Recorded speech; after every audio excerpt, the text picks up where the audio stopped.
Hello everyone, welcome back to our channel. We are back again with a new video, Python program to form an integer that has number of digits at tens place and least significant digit at ones place. So let's start this with the program. Here a function named form integer is defined which accepts one parameter number. In the next line, the function check if the input number is negative. If negative, it prints an error message and exit the function by returning none. This ensures the function process only non-negative integer. Now, in the next line, the integer number is converted into a string.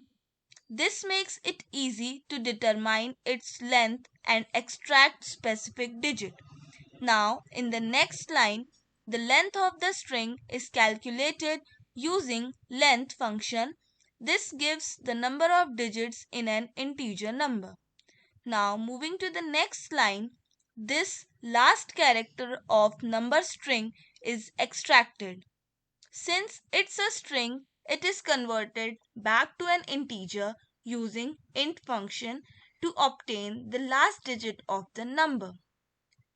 In the next line, the resulting integer result is formed by multiplying the count of digits by 10 to place it in the tens place and adding the last digit to occupy the units place.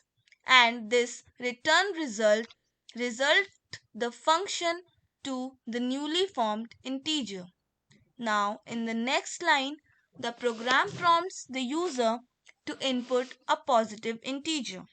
The input function captures the user input as a string and int converts it into an integer. Now, in the next line, the input number is passed to the form integer function, and if the function does not return none, the program prints the newly formed integer.